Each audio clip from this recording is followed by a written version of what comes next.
Hello दोस्तों, good morning. सभी साथियों को सुप्रभात दोस्तों। जय हिंद, वंदे मातरम। दोस्तों, आज हम इस वीडियो में प्रतिभाशाली बालक होता क्या है उसके बारे में चर्चा करने वाले हैं। साथ ही साथ सृजनात्मक बालक और विशिष्ट बालक, इन तीन टॉपिक पर हम डिस्कशन इस वीडियो में करने वाले हैं। तो सभी साथी लाइव सेशन में बिल्कुल जुड़ जाएं ताकि हम सीटेट की धमाकेदार क्लास की धमाकेदार टॉपिक शुरू कर दें। गुड मॉर्निंग सबको, गुड मॉर्निंग।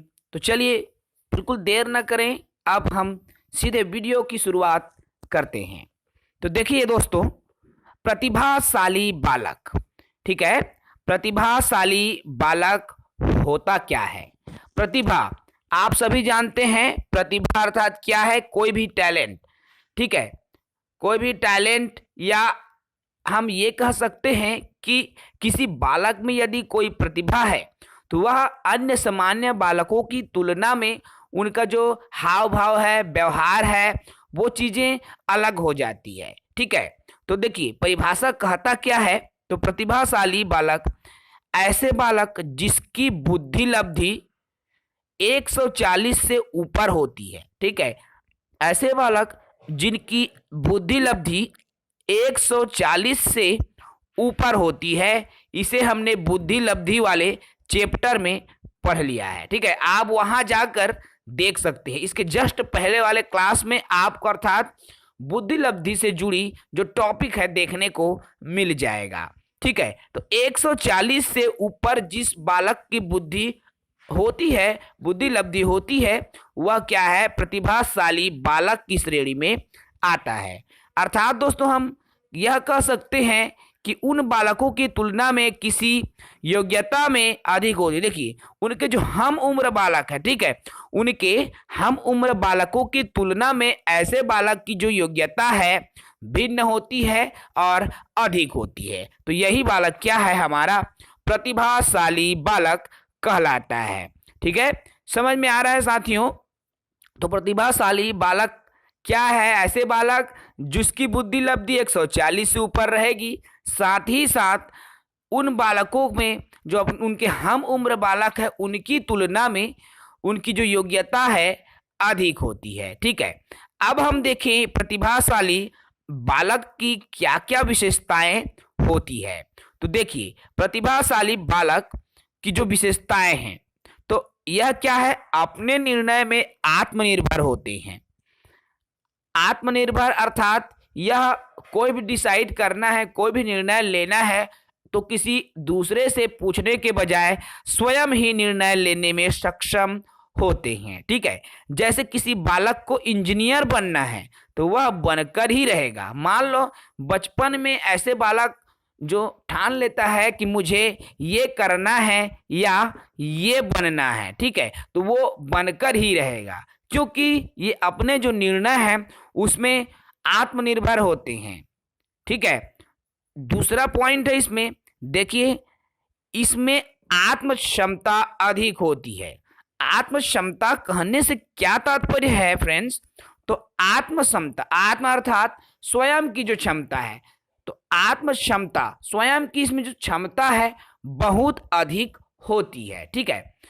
यह होता है प्रतिभाशाली बालक की विशेषता। अगली विशेषता है, देखिए रचनात्मक विचार होते हैं इनके पास। रचनात्मक विचार अर्थात क्रिएटिव आइडियाज, अर्थात तरह तरह के शोध करने, तरह तरह के कार्य करने के लिए ये जो सक्षम होते हैं, इनके पास क्रिएटिव आइडियाज होते हैं। किसी समस्या को विभिन्न तरीकों से सुलझाने में भी क्या है, ये जो प्रतिभाशाली बालक होते हैं सक्षम होते हैं, ठीक है। तो इस प्रकार की जो विशेषता है आपको प्रतिभाशाली बालक में देखने को मिलेगी।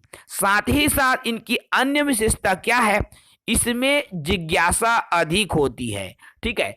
जिज्ञासा होता क्या है दोस्तों? तो देखिए ये क्या हुआ, ये कैसे हुआ, कब हुआ, क्यों हुआ, इनके पीछे क्या कारण हो सकता है। इन तमाम प्रकार के जो प्रश्न मन में आता है तो यही क्या है, जिज्ञासा को जन्म देता है। ठीक है, और प्रतिभाशाली जो बालक होते हैं उनमें इस प्रकार से जो जिज्ञासा है बहुत अधिक होती है। वे हमेशा नित्य कुछ न कुछ करने की कोशिश करता है, कुछ न कुछ जानने की कोशिश करता है। ठीक है, तो अगला पॉइंट आता है इसमें, देखिए इन्हें ऐसे सपोर्ट की जरूरत होती है जो कि स्कूल में नहीं मिल पाता। ठीक है, इनको इस प्रकार से एक शिक्षक को या एक कहना चाहिए एक पालक को, माता पिता को ऐसे सपोर्ट देना चाहिए कि बालक स्वयं को दूसरे जो हम उम्र बालक हैं उनसे अलग महसूस ना करे। ठीक है, क्योंकि इसमें टैलेंट बहुत अधिक होती है दोस्तों, इसलिए ये क्या है, हीन भावना से ज्यादा ग्रसित हो सकते हैं, अपने हम उम्र की बालकों की तुलना में इंटेलिजेंट होते हैं, इसलिए इनको अलग से सपोर्ट देने की आवश्यकता होती है। तो ये तो रहा प्रतिभाशाली बालक और प्रतिभाशाली बालक की क्या विशेषता होती है। ठीक है, सबको समझ में आ रहा होगा, हम बिल्कुल सरल सटीक तरीके से बताने का प्रयास कर रहे हैं, बहुत ही शॉर्ट तरीके से बताने का प्रयास कर रहे हैं दोस्तों। उसके बाद आप देखेंगे सृजनात्मक बालक होता क्या है। उसके बाद में देखो सृजनात्मक बालक होता क्या है दोस्तों।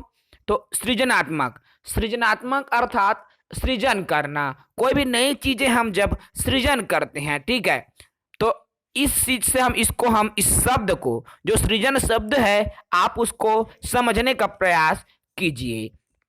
तो चलिए अब हम समझें सृजनात्मक बालक होता क्या है। तो देखिए सृजनात्मकता वह अवधारणा है जिसमें उपलब्ध साधनों से नवीन या अनजानी वस्तुओं, विचार या धारणा को जन्म दिया जाता है।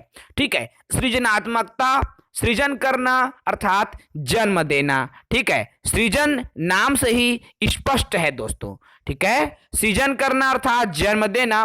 तो किसी भी उपलब्ध साधन से यदि कोई अनजानी वस्तुओं, विचार या धारणा को जब जन्म दिया जाता है तो वही क्या है, आपका सृजनात्मकता कहलाता है।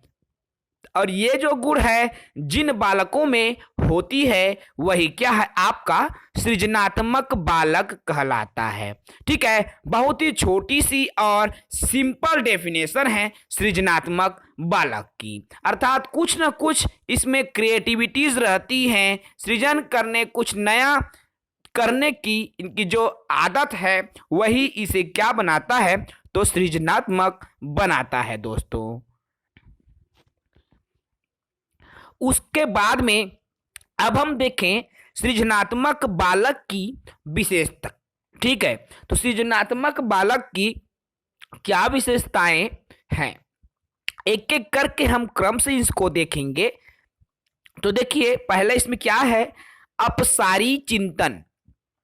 अपसारी चिंतन वाला अर्थात दोस्तों आप इस अपसारी और अभिसारी इसमें दो शब्द आते हैं, तो हम जिसकी बात कर रहे हैं सृजनात्मकता के विशेषता में, तो वह है अपसारी चिंतन। ठीक है, तो अपसारी चिंतन इसमें देखिए मुक्त अंत वाले, अर्थात ये जो है सोचना इसका कंप्लीट नहीं, अर्थात विचार करते रहते हैं, नए नए विचारों को जन्म देते रहते हैं। ठीक है,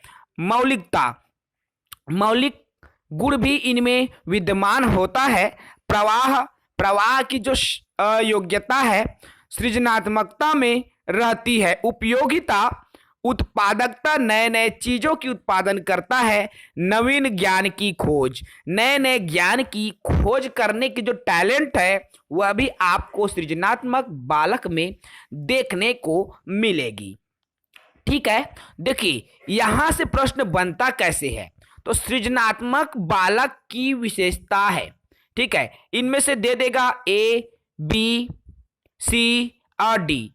ठीक है, चार विकल्प आपको दिया जाएगा। मान लो यहां पर आ गया मौलिकता, ठीक है, दूसरे में आ गया प्रवाह, तीसरे में आ गया उत्पादकता, चौथे में आ गया कि कुछ भी नई चीजें जैसे सीखना, ठीक है, सीखना। तो अब इनमें से हमें पूछ लिया गया कि सृजनात्मक बालक की विशेषता नहीं है, तो डायरेक्ट हम तो इस पॉइंट को जान रहे हैं, ये भी है, ये भी है, ये भी है, तो कौन नहीं है? तो सीखना जो सृजनात्मकता की विशेषताएं नहीं है। तो इस प्रकार से इन जो पॉइंट्स है उनको याद रखें। क्वेश्चन लगातार इसी पॉइंट्स को लेकर पूछा गया है, अर्थात हमने मोस्ट इंपॉर्टेंट पॉइंट्स को ही रखने का प्रयास किया है।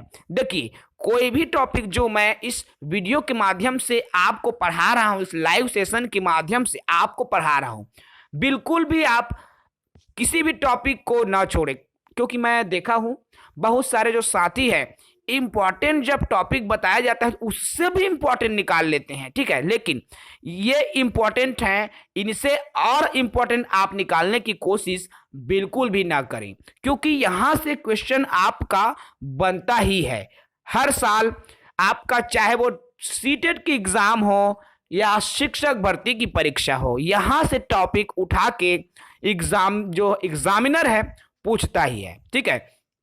चलिए, उसके बाद में हम चर्चा करें विशेष आवश्यकता वाले बालक। ठीक है, विशेष आवश्यकता होता क्या है?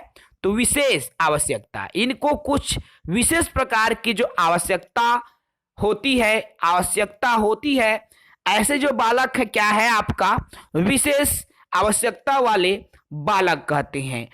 इसी को क्या है विशिष्ट बालक भी कहा जाता है, क्योंकि इनको विशेष आवश्यकता चाहिए, विशिष्ट आवश्यकता चाहिए, ठीक है। तो अब इसको हम परिभाषित रूप में समझें कि विशिष्ट बालक होता क्या है। तो देखिए, ऐसे बालक जिसका निष्पादन सामान्य बालकों की मानक से ऊपर या नीचे या इस हद तक होता है कि उसे विशेष शिक्षा के कार्यक्रम की जरूरत पड़ती है, ठीक है। तो ऐसे बालक जिसका जो निष्पादन है सामान्य बालकों के तुलना में, ठीक है, जिनका जो कार्य करने की ढंग, सोच, समझ, ये तमाम जो चीजें हैं सामान्य बालकों के तुलना में या तो नीचे रहती है या ऊपर रहती है, ठीक है। कहने का क्या तात्पर्य है, या तो कम रहती है या अधिक रहती है, ठीक है। तो ये विशेषता क्या कहलाता है आपका? तो विशिष्ट बालक की जो विशेषताओं में ये चीजें आ जाती है, ठीक है। अर्थात यह सामान्य बालकों की तुलना में या तो ऊपर होती है या नीचे होती है, या फिर इस हद तक होता है कि इसे विशेष जो एजुकेशन की जरूरत पड़ती है, विशेष शिक्षा की जरूरत पड़ती है। तो यही क्या कहलाता है आपका विशिष्ट बालक कहलाता है, ठीक है। तो ये छोटी सी डेफिनेशन है, इससे ज़्यादा चीज़ें एग्जाम में नहीं आएंगी। आप यहाँ से केवल विशिष्ट बालक होता क्या है इनकी परिभाषा पर ही आप ज़्यादा ध्यान देंगे। चलिए, इसके बाद में हम अगले बिंदु पर आते हैं जिसका नाम है अधिगम अक्षमता। इसे अंग्रेजी में लर्निंग डिसएबिलिटीज कहते हैं। यहां से भी क्वेश्चन आपका 1 नंबर का बनता ही है, चाहे वह शिक्षक भर्ती की एग्जाम हो या किसी भी राज्य की टीटी एग्जाम हो या केंद्र द्वारा आयोजित सीटेट की परीक्षा हो, ठीक है। तो यहां से अधिगम अक्षमता से 1 नंबर का जो प्रश्न है एग्जाम में पूछता ही है। तो अधिगम अक्षमता होता क्या है दोस्तों, उस पर हम गौर करें तो देखिए, यहां आपको दिखाई दे रहा है डिसलेक्सिया। तो डिसलेक्सिया क्या है? पढ़ने की कठिनाई, डिसलेक्सिया, ठीक है। तो डिसलेक्सिया क्या है? पढ़ने से संबंधित कठिनाई है। डिसग्राफिया, इसको कैसे समझे? देखिए, डिसलेक्सिया पढ़ने से संबंधित कठिनाई, और डिसग्राफिया, ग्राफ आप सभी जानते हैं, ग्राफ बनाना मतलब क्या होता है? कोई भी चित्र बनाना है, लिखना है, ठीक है। तो जब डिसग्राफिया की बात आती है, यहाँ ग्राफ बनाना को आप दिमाग में बैठा सकते हैं, ठीक है। तो यहाँ जब डिसग्राफिया की बात आती है तो वह लिखने की कठिनाई होती है। उसके बाद डिसकैलकुलिया। तो कैलकुलिया अर्थात कैलकुलेशन, कैलकुलेशन किस में होता है? तो वह क्या है? गणित में होता है। इसलिए गणितीय गणना से संबंधित जब कठिनाई आती है तो वहां पर डिसकैलकुलिया डिसएबिलिटीज होता है। उसके बाद देखिए डिसमोर्फिया। डिसमोर्फिया क्या है? चौथा वाला जो पॉइंट है डिसमोर्फिया। मोर मतलब क्या है? मयूर, ठीक है। तो मोर मतलब मयूर, तो डिसमोर्फिया अर्थात ये मयूर है या बदक है, ठीक है। कौन सी पक्षी है? यदि भ्रम हो रहा है, ये दिमाग में बैठाने के लिए है ना। तो जब मोर अर्थात मयूर के लोग को लेकर भ्रम होने लगे, अर्थात कहना चाहिए जब भ्रम वाली स्थिति आए किसी बालक में, तो वह क्या है? डिसमोर्फिया के अंतर्गत आता है, ठीक है। तो इसे इस तरीके से आप याद करेंगे। देखिए हमने अभी देखा डिसमोर्फिया, ठीक है। उसके बाद में पांचवा इसमें क्या है? डिस्फेजिया। तो डिस्फेजिया होता क्या है? बोलने से संबंधित विकार होता है, ठीक है। डिस्फेजिया बोलने से संबंधित विकार होता है। उसके बाद में है डिस्प्रैक्सिया। डिस्प्रैक्सिया होता क्या है? तो शारीरिक कौशल से संबंधित विकार है। और डिस्थीमिया, तो डिस्थीमिया क्या है? आपका तनाव से संबंधित विकार है, ठीक है। तो इस तरह से दोस्तों हमने इस वीडियो में जाना कि सृजनात्मक बालक क्या होता है, सृजनात्मक बालक की विशेषताएं क्या होती है, प्रतिभाशाली बालक के बारे में जाना, ठीक है।